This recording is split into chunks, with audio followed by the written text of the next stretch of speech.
facilidade até. Logo no início da partida, o Luiz Araújo abriu o placar, um belo chute ali dentro da área. Depois, cruzamento de Cebolinha, o Pedro fez o seu 8º gol em 8 jogos na temporada. Parecia que seria uma goleada avassaladora já no primeiro tempo, mas o Flamengo perdeu várias oportunidades. Além disso, o Pedro perdeu uma penalidade, teve a chance de fazer o seu 2º gol no jogo, perdeu. Logo depois foi substituído e vaiado por parte da torcida no Maracanã. O Gabigol entrou e foi muito aplaudido.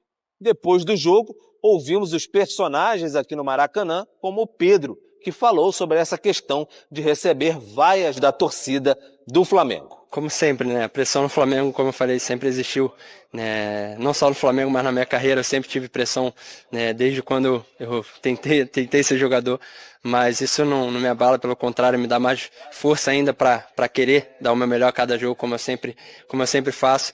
O Flamengo teve alguns problemas médicos, o Gerson com a questão renal ficou fora, internado, teve alta, mas vai ficar uns dias em casa, pode até passar por uma cirurgia e perder mais alguns jogos. O Pulgar com febre e dores no corpo e o Alan também tem dengue, então tá fora aí por algum tempo o Flamengo com esses problemas.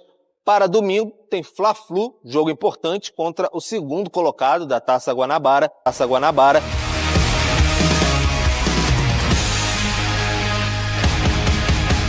Vem um Fla-Flu, então, que vai valer a liderança da competição, já que os dois estão empatados na pontuação. Pedro pelo Flamengo na temporada. 6 jogos, 6 gols, que é isso? 25 finalizações.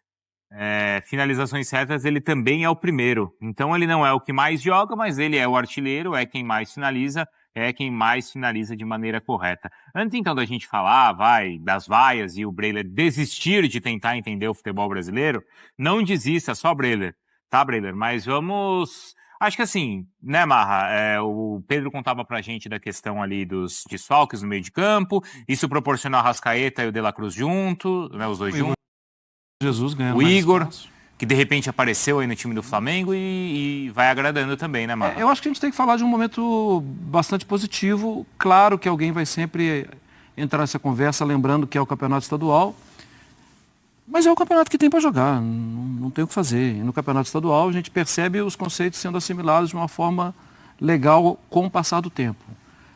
Se você parasse para pensar, Bruno, seria difícil imaginar um bom funcionamento sem Pulgar e sem Gerson, porque esses dois são titulares absolutos.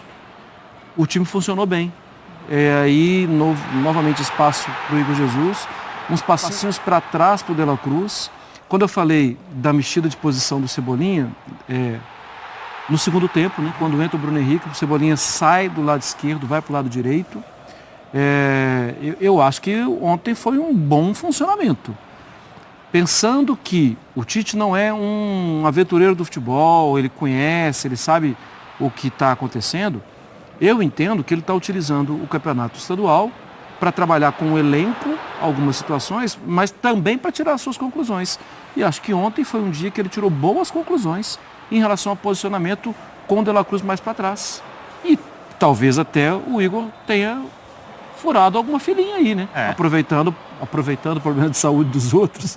Ok, não leve essa frase com aproveitando sarcasmo. A oportunidade, né, que ele teve. A vacância. Mais uma vez, E ainda ele mantendo, né, por enquanto, a gente até discutiu outro dia, né, se é a intenção dele ou não, mas diante também do que ele tinha, ele usou os dois atacantes de lado também, que estão bem, Breiler. Então, além de estarem bem, e não só os dois, o Luiz Araújo e Cebolinha, o Bruno Henrique entrou bem, e tem entrado bem nos jogos. Então ele está muito bem servido de pontas, mas o Flamengo flui de forma mais natural dessa maneira, jogando com os 2 pontas, 3 homens no meio campo, é mais bem resolvido. Então nada invalida as experimentações nesse começo de temporada. O Tite já falou que vai usar mais vezes a ideia com a Arrascaeta no lugar de Luiz Araújo ou Cebolinha, com esse meio campo mais preenchido. É válido tentar experimentar e aprimorar até para ter variação.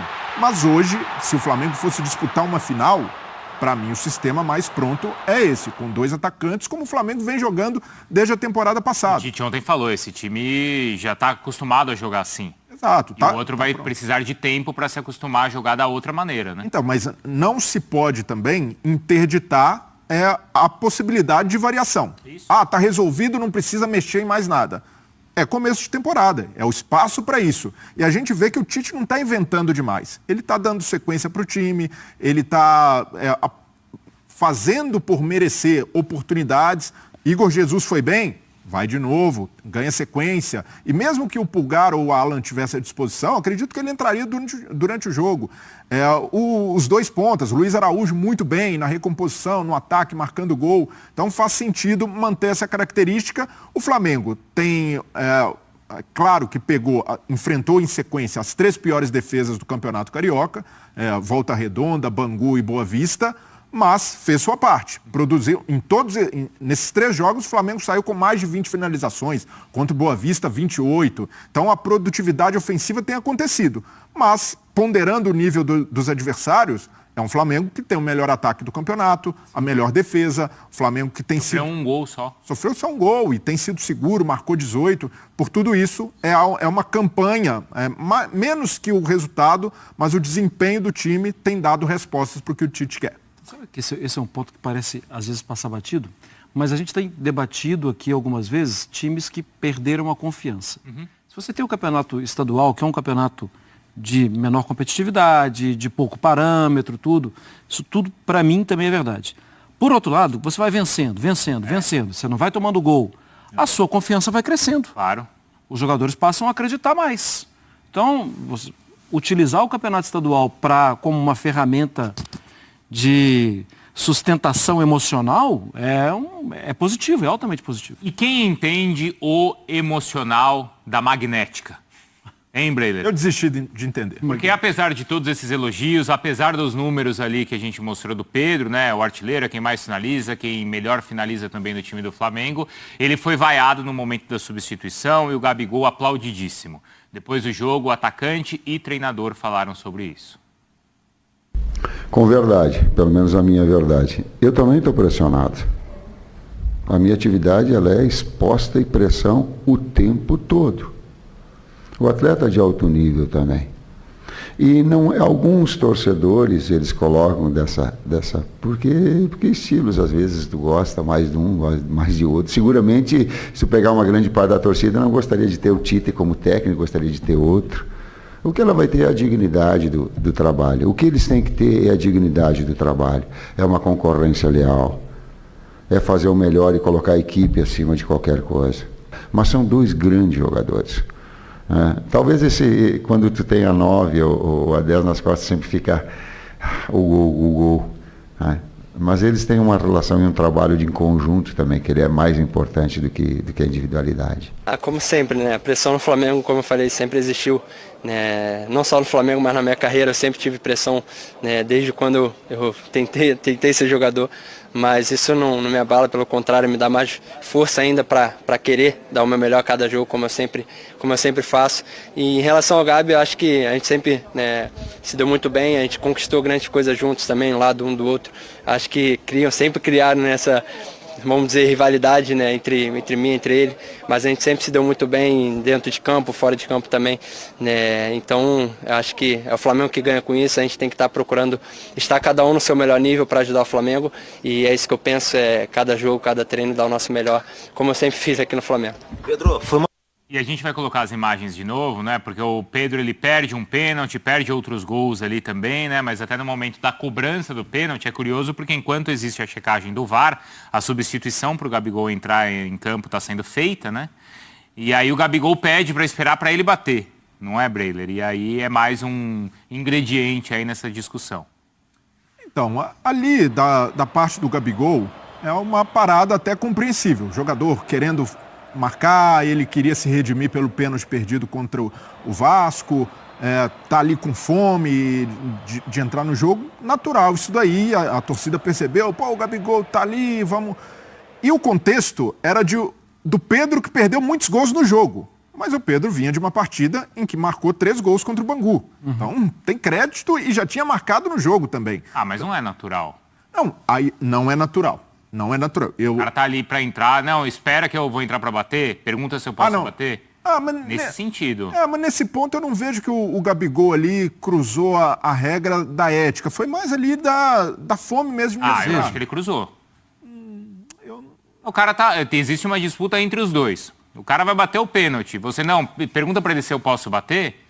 Ele tá fora do campo. Então, mas ali é do espírito do Gabigol. A gente conhece a personalidade. Mas o espírito dele não tá ajudando o time. Nesse sentido, não tá ajudando o Pedro. Então, mas ali, eu, sinceramente, não tive a impressão de que ele fez pra queimar o Pedro, pra jogar com a torcida. Eu acho que foi ali calor do momento de um cara que queria entrar e um cara como o Gabigol, que é fominha, que não vejo que ele cruzou essa linha. Entendo realmente por esse contexto, mas parte da torcida do Flamengo sofre da síndrome do titular impostor. O jogador que está atuando nunca é suficiente. E aí, já aconteceu com o Gabigol, 2022, ele era o titular. Do banco é sempre o melhor. O Gabigol foi vaiado. O Gabigol foi... A torcida pegou no pé, ele até falou sobre a relação que ele tem. Isso já aconteceu não só ali na disputa entre Pedro e Gabigol. Vamos lembrar na época dos goleiros. Sai o Diego Alves, tem que entrar o Hugo Souza. Aí o Hugo Souza não vai bem? Não, tem que tirar o Hugo Souza. Entra o Santos. Pelo fato do Flamengo ter tantos bons jogadores, esse elenco farto, isso cria a sensação de que o cara que está jogando é uma fraude, não é isso tudo. Então é preciso ter calma com isso também, porque essa fartura não pode justificar uma impaciência desmedida. E olha o que o Pedro está fazendo na temporada. O Pedro não está deixando a desejar. Perdeu oportunidade, sim, mas é o artilheiro do time. 8 gols em 8 jogos. Não justifica a vaia para ele. E eu digo isso porque alguns torcedores ficam mal acostumados por essa fase do time, pelo Flamengo ser essa potência financeira, mas é preciso ter um pouco mais de calma também, até para não queimar jogadores ou criar crise onde nem existe. Até o Pedro saiu do jogo dizendo, a minha relação com o Gabigol é de boa, a gente se entende. Fala, nação rubro-negra, vamos de informações do Flamengo, que vai estar enfrentando o Fluminense neste domingo. O maior clássico carioca, Fla-Flu, né? Flamengo e Fluminense. Há quem diga que é Flamengo e Vasco, mas eu acredito que Fla-Flu é maior a rivalidade. E esses times vão jogar domingo, agora dia 25 de fevereiro, às 16 horas, em horário de Brasília, tá bom?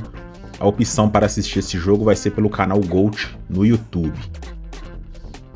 E aí, falando aqui dessa partida, né? Tite rasgou elogios a Bruno Henrique e Luiz Araújo e Cebolinha, tá?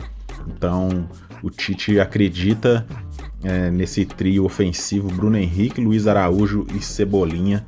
E eu já vou dar um chute aqui, pessoal, da escalação que ele deve colocar nos próximos dias, com Luiz Araújo ali na direita, Cebolinha na esquerda e Bruno Henrique centralizado, né? Vai jogar de centroavante, tá? Eu acredito que Pedro e Gabigol deve ser banco, tá? Essa é uma aposta minha, não tirei essa informação de site nenhum, apenas uma opinião minha, tá? De acordo com algumas coisas que eu li, né? Então acredito sim que Bruno Henrique deve ser centroavante do Tite no Flamengo nos próximos jogos, tá? Pelo menos ele deve testar essa opção aí pelo menos uma vez para ver se vai dar certo ou não. Tite também falou a respeito da formação ideal do Flamengo. Ele disse que o time já está entrosado, que ele já achou o time ideal, né? Com esse quadro médico ruim do Gerson. De La Cruz jogou na sua posição que ele sempre jogou em outros times e na seleção uruguaia, que é como segundo volante, tá? E o time foi muito bem, ele deu vários passes, várias assistências, tá? E realmente ali é o lugar do De La Cruz, Gerson que lute, tá? Infelizmente essa é a verdade. E Tite, aqui na reportagem, na coluna do Fla, ele diz que Luiz Araújo, Cebolinha e De La Cruz já tem seus lugares ali, tá? Então assim que Gerson voltar, provavelmente vai ser banco, tá? A partir daqui pra frente. Quero falar também sobre Arrascaeta, beleza? Arrascaeta aqui recebeu uma sondagem do Boca Juniors. Isso porque em 2019 o Arrascaeta disse que tem interesse de jogar no Boca Juniors um dia, tá? Só que eu acredito que ele não tem mais esse desejo, porque ele disse isso na emoção ali, quando ele saiu do Cruzeiro e veio pro Flamengo. Ele não esperava que a sua passagem no Flamengo ia ser tão marcante da forma que foi e ainda está sendo, né? Então, pro Boca Juniors tirar ele do Flamengo é meio que impossível. O Boca Juniors não tem dinheiro, Boca Juniors nem Libertadores vai disputar, tá? Então, para tirar o Arrascaeta é só pagar na multa rescisória 270 milhões na cotação atual, tá? Então, não tem como o Arrascaeta sair, tá? É claro que se ele deseja jogar no Boca Juniors, acredito que vai ser mais para frente, quando ele tiver em decadência ali nos seus 33, 34 anos. Arrascaeta ainda tem muita lenha para queimar, essa é a verdade.